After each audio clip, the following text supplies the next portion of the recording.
donc dans une nouvelle conférence, comment améliorer votre image en gagnant les sphères de l'international. Vous pouvez découvrir derrière moi ce fond qui vous emmène au-delà des océans pour gagner de nouveaux clients et améliorer votre marge en augmentant votre trafic de plus de 30%. Je parle bien sûr du trafic Internet.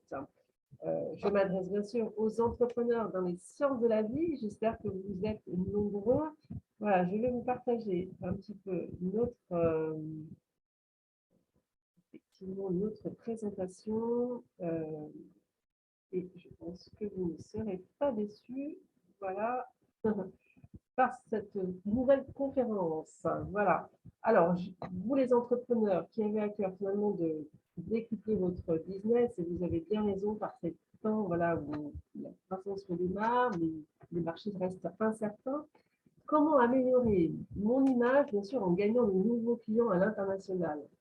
Alors ça, c'est vraiment un thème qui est vraiment d'actualité. Alors comme vous savez, pour vous rappeler, pour me présenter, je suis la gérante d'Esprit La Patène de la Traduction, qui est une agence de traduction qui est positionné dans les sciences de la vie. Et donc, mes domaines d'expertise dans le domaine de la traduction couvrent un large spectre de secteurs, notamment dans le domaine de la nutrition, des compléments alimentaires, la cancérologie, la pharmacie, voilà, la cosmétique, et j'en passe. Donc, je gère bien sûr une équipe de plus de 150 traducteurs qui sont positionnés dans les sciences de la vie, que je fais travailler régulièrement. C'est une agence qui existe depuis à peu près 1 an et demi, voilà, qui se développe. Donc, n'hésitez pas, vous les entrepreneurs qui avez à cœur finalement de développer vos business à l'international, de faire traduire vos interfaces web, votre site web, vos plaquettes marketing, vos sujets d'actualité, voilà, vos conférences, vos présentations. N'hésitez pas à me solliciter afin de gagner en efficacité et en lisibilité aussi auprès de vos partenaires et clients. Voilà. Donc, la première question que j'ai envie de vous poser aujourd'hui, qui est là, quelle est la situation actuelle, quelle est la situation de mon entreprise? Et pour cela, je vous propose d'établir ensemble un SWOT de votre entreprise. Alors, vous allez me dire qu'est-ce que c'est ce mot barbare? Eh bien, nous allons partir à la découverte. Je pense qu'il y en a qui savent ce que c'est un SWOT. En anglais, Strengths, Weaknesses, Opportunities and Threats. Voilà. Alors, peut-être que je la prononce à la française, mais en tout cas, ça veut dire ce que ça veut dire un SWOT. C'est un petit peu un éventail des possibilités, des forces de l'entreprise, aussi des faiblesses de son entreprise, des opportunités du marché et des menaces du marché. Voilà. Et ça, je pense que c'est un diagnostic qui est vraiment important, qu'il est important de faire au démarrage de son entreprise et même au cours de son développement d'entreprise, se poser tous les 6 mois pour vraiment réfléchir à aujourd'hui, finalement, quelle est mon entreprise, où elle veut aller, quels sont ses objectifs et comment on y va. Voilà. Et puis également, quelles sont ses forces et ses faiblesses de manière à construire l'avenir.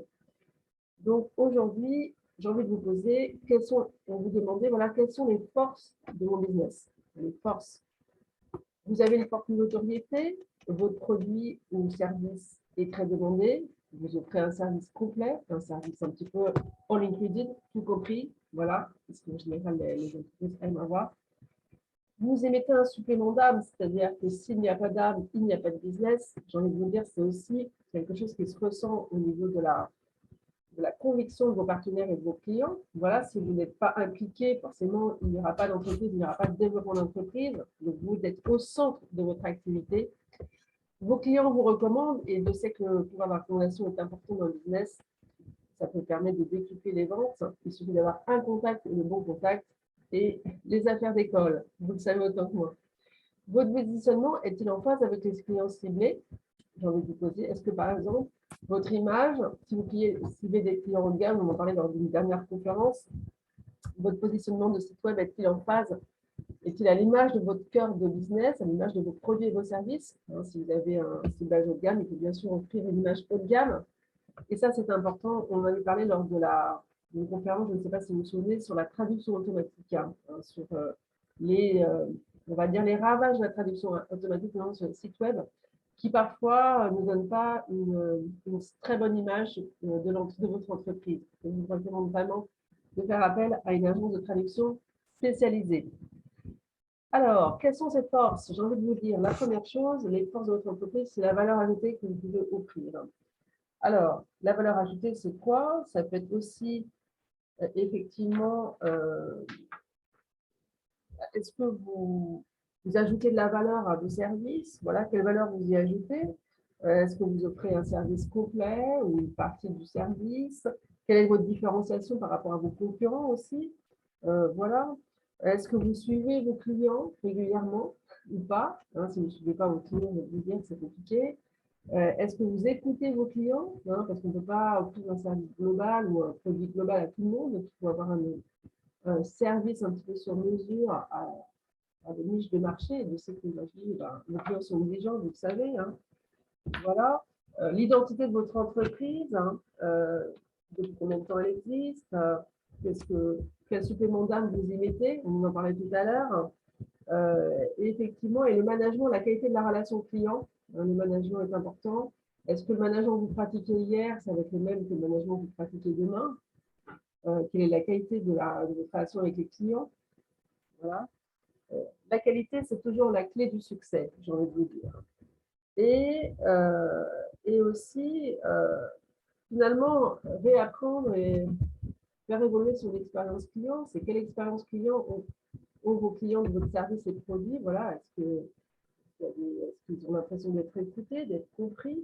Hein, c'est toujours important, notamment si vous ne traduisez pas votre site web, les clients ou les prospects vont peut-être avoir du mal à vous comprendre.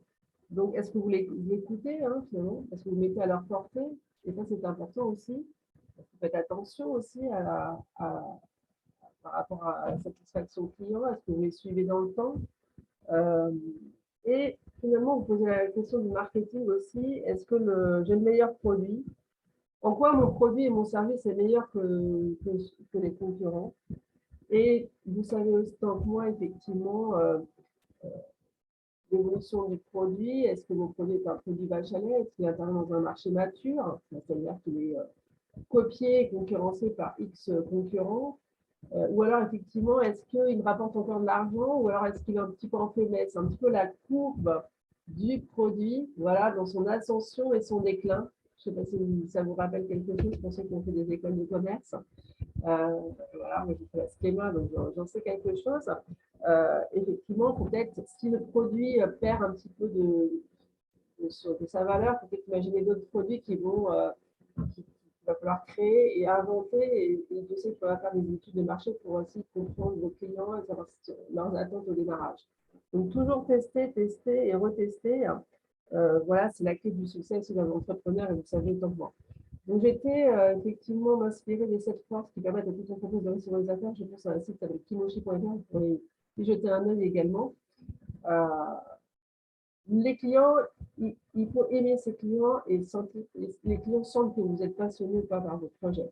Donc, si vous sentez au cœur du sujet, hein, je parle de la passion, et ça c'est un sujet qui est important. Et si vous avez également des difficultés à vous faire accompagner, ben, faites-le quand même hein, sur la partie juridique et financière parce qu'on ne peut pas développer son entreprise sans être un petit peu aidé sur des, des données qui échappent un petit peu à la conscience de chacun. Si vous avez des limites voilà, de connaissances juridiques, la partie finance, où c'est un petit peu plus compliqué, voilà. C'est pas forcément votre cœur d'activité. Voilà. Faites-vous aider par des consultants qui savent peut-être mieux que vous les sujets. Voilà, tout en ayant peut-être un conseiller pas très loin qui peut vous aider aussi un petit peu à voir plus clair sur votre stratégie. Voilà. Quelles sont également vos faiblesses, les faiblesses de votre entreprise? Et là, je parle de votre entreprise et pas celle du voisin. Est-ce que les prix qui sont pratiqués sont-ils trop hauts? Moi, j'avais un professeur de marketing qui disait que quand on augmente les prix, on tue le produit ou le service. Est-ce que vous avez assez de clients réguliers? Ou alors, est-ce que ce sont des clients de temps en temps? Peut-être revoir le modèle de votre business pour attraper vos clients. Est-ce que vous vendez régulièrement? Est-ce que l'image que vous recrutez est en phase avec votre positionnement? Quelles sont mes qualités de leadership? Est-ce que mes partenariats fonctionnent? Est-ce que mes partenariats fonctionnent? Est-ce qu'ils m'amènent du business régulièrement? Est-ce que les marges que je pratique aujourd'hui sont suffisantes? Toutes ces questions, vous vous les posez parce que c'est des questions qui vous apportent un éclairage sur votre développement d'entreprise. quels sont les clients, par exemple, qui me rapportent le plus de marge et quels ceux qui me rapportent le moins de marge. Voilà, et peut-être faire un choix, effectivement, auprès des clients qui vous rapportent plus de marge, de prioriser par rapport à ceux qui vous rapportent beaucoup moins de marge et moins de volume d'affaires. Voilà. Voir par rapport au volume d'affaires, mais voir aussi par rapport à la marge pratiquée. C'est toujours des questions qui sont importantes. J'ai envie de vous dire quelles sont aussi les opportunités de votre business. Alors, j'avais été voir aussi sur un site qui s'appelle un rapport de Deloitte 2025, prédire l'avenir des soins et des sciences de la vie. Je vous conseille d'aller y jeter un œil, ça vous permet d'avoir une vision un petit peu sur le domaine des sciences de la vie. Et finalement, les prédictions de ce cabinet de conseil jusqu'en 2025 dans le domaine des sciences de la vie. Ça vous donne un petit éclairage finalement des secteurs qui fonctionnent, de ceux qui fonctionnent moins, finalement des nouvelles tendances de la médecine aussi, parce que c'est un monde qui est en pleine évolution avec avec les problèmes de santé qu'on a pu connaître. Donc n'hésitez pas aussi à regarder un petit peu. Alors, quelles en sont les opportunités aussi c'est finalement l'international, hein, une vraie opportunité pour développer son entreprise. Yes, you can. Et vous le savez autant que moi, prenez le bateau avec moi, nous irons aussi ensemble pour développer votre entreprise. Vous avez dit opportunité. Hein. Alors, c'est quoi une opportunité? Pourquoi l'international? C'est finalement la possibilité de mieux gagner sa vie en ciblant bien sûr des clients riches. Alors, je ne sais pas qu'en France, il y a des clients riches, mais encore faut-il trouver les bons clients. Cibler également des pays riches. L'autre jour, j'ai été abordée par une agence de traduction qui se trouvait à Dubaï. Hein. Voilà. Vous voulez travailler avec moi. Voilà. Donc, à Dubaï, il y a des gens qui sont assez riches aussi. Donc, il faut aussi saisir les opportunités. Des segments de clients qui sont intéressés par votre offre aussi. Ça veut dire délaisser, c'est-à-dire faire un choix aussi, c'est-à-dire finalement choisir pour mieux conquérir, délaisser des segments qui seraient moins rentables ou moins porteurs. Personnellement, j'ai aussi choisi de cibler aussi les clients dans le domaine des compléments alimentaires parce que je sais que c'est un secteur qui potentiellement est intéressant, qui peut apporter des clients. Donc, c'est important de faire ce choix. Alors, pas simplement que les compléments alimentaires, hein, on travaille sur différents secteurs, la cosmétique, etc. Mais effectivement, voilà, il y a des secteurs qui sont peut-être plus riches en volume, plus riches en volume de clients, en marge, etc. Donc, cela, il faut aussi faire ce choix au démarrage. Alors, opportunité de l'international, c'est aussi choisir peut-être des segments ou des secteurs d'activité ou des pays dans lesquels on sera seul sur ce marché. Donc, c'est faire une analyse, bien sûr, soit dans ces pays, pour voir finalement s'il y a beaucoup de concurrence ou pas. Et s'il y a beaucoup de concurrence, ça veut dire que vous êtes peut-être obligé de réduire vos prix. Par contre, si vous avez moins de concurrence, vous allez avoir peut-être imposer des prix beaucoup plus forts. Donc, toutes ces analyses, il faut le faire. Voilà. Proposer également une offre différenciante. Alors, différenciante, c'est par rapport à finalement la manière de proposer l'offre du produit. Finalement, est-ce que je vais faire un service tout inclus, avoir plus de valeur dans mon produit et mon service qui va me permettre d'avoir plus de clients. Hein, c'est analyser aussi la concurrence de son marché. Voilà. Dans tel pays, finalement, est-ce que je vais être novateur dans la manière de proposer le produit ou le service? Ça, il faut poser cette question. Il y a peut-être moins de concurrence dans le pays qu'il y en a en France, hein, c'est possible. Ou alors même, il y aura des clients qui seront intéressés par l'aspect novateur de votre produit. Parce qu'il y a aussi le French kiss, hein, la passion à la française, et là, de découvrir ce qu'il peut leur apporter. Il y a aussi des clients qui aiment tester, qui aiment innover, donc ils vont être attirés aussi par le côté innovant de vos produits et de vos services, qui ne connaissent pas dans leur pays. Donc tout ça, il faut penser aussi à la différence culturelle qui peut être facteur aussi de conquête commerciale et d'intérêt des clients. Donc, n'hésitez pas à axer aussi sur l'effet surprise découverte de vos produits ou services qui vont peut-être détonner plus dans un pays que dans un autre, ou même qu'en France, hein, tout simplement. Et bien sûr, l'international reste une vraie opportunité pour augmenter sa marge commerciale, puisque si vous adressez par exemple aux Pays-Bas, à des pays un peu plus riches, l'Allemagne, les Pays-Bas, les pays un peu nordiques, vous pouvez avoir peut-être plus de sources d'intérêt de clients, plus de marge aussi. Donc, pensez à ça. Pensez penser à cet effet conquête, possibilité d'augmenter sa marge commerciale. Moi, je me souviendrai toujours, effectivement, quand je travaillais chez Hertz il y a quelques années, des prix qu'on pratiquait au comptoir et souvent, pour les étrangers, il y avait un prix, en tout cas, il y avait ces clients-là qui descendaient d'avion, ces clients-là affairés, enfin, qui ont fait d'affaires, pareil, achetaient beaucoup plus cher la location de voitures, ce qu'ils pouvaient acheter dans leur pays, parce que finalement, on leur proposait des voitures de prestige, des voitures un peu cabriolets, etc. Donc, c'était une source de richesse pour l'entreprise de pouvoir faire des upgrades sur des catégories supérieures. Voilà. Donc, pensez à cet effet un petit peu French Touch, la passion, l'engouement pour les produits français, la possibilité de toucher des clients riches aussi dans d'autres pays, à Dubaï, dans les Pays-Bas, voilà, dans les pays nordiques et les Allemands, etc. Donc, pensez à ces opportunités de l'international voilà, qui peut-être doperont vos produits et vos services et votre marge. Hein. Donc, pensez-y. Donc, traduire, comment y aller, hein, comment aller sur cette opportunité de l'international. C'est bien sûr de traduire votre site web et vos interfaces web. Ça, c'est important. Ça permet également d'être mieux compris par vos prospects étrangers en étant plus proche d'eux. Et quand vous rédigez votre blog, bien sûr, intégrer cet aspect, les aspects étrangers, les aspects de vos clients étrangers dans votre blog. Si par exemple, vous développez vos produits cosmétiques, enfin, vous lancez un cosmétique à l'international, je ne sais pas, ça peut être en Amérique du Sud, etc., intégrer cette dimension culturelle de l'Amérique du Sud dans la façon de rédiger votre blog pour intéresser vos clients étrangers également. Donc, pensez-y aussi dans la manière de rédiger votre site et effectivement pour attirer aussi ces clients-là et les intégrer dans votre marketing.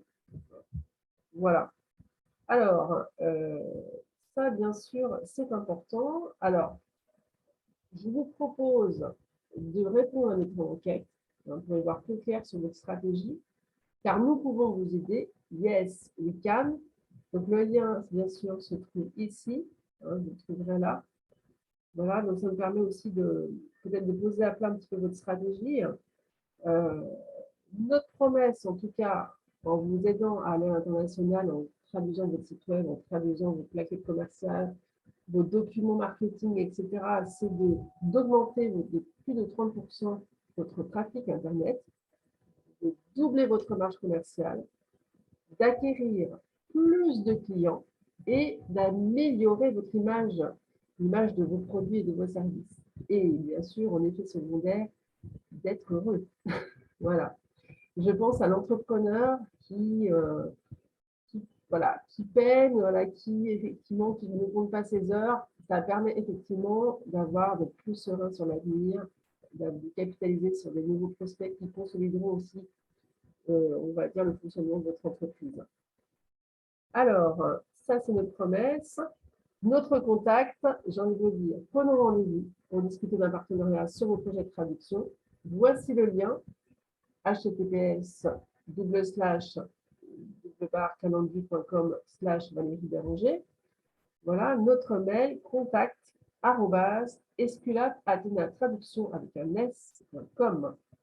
Et si vous souhaitez bénéficier de remises sur nos traductions, n'hésitez pas à nous inscrire à notre espace VIP, notre espace membre, https://esculape-traduction.com. Vous trouverez en haut à droite de notre site web qui se trouve ici. Voilà. Alors, j'ai envie de vous dire, nos valeurs, mobilisons les meilleurs talents, parrainons la recherche médicale, faisons progresser nos clients, voilà, persévérons face aux difficultés, la traduction qui a du sens, parce que non seulement nous traduisons, mais nous faisons attention au cœur de notre activité, voilà, il y a du vocabulaire. Si vous êtes par exemple dans tout ce qui est e-santé, on va s'intéresser à des professionnels traducteurs qui ont une vraie connaissance de votre secteur d'activité. Voilà, ça veut dire qu'on va bien les sélectionner. Voilà. Donc moi, Mon process, c'est bien sûr de télécharger un petit peu vos documents web, voilà, pour pouvoir faire un devis en phase avec vos attentes, votre attente. Voilà, si vous avez la possibilité, si vous avez un webmaster Talent, vous pouvez également nous envoyer les textes qu'il faut traduire. Il n'y a aucun souci. Voilà, au contraire, et de préférence sous format Word. Donc, vous connaissez notre adresse, donc contact@esculapatinatraduction.com. Et je vous dis à très vite. Ensemble, nous réussirons parce que yes, we can. À bientôt et bon week-end à vous, ensoleillé, en tout cas, on l'espère.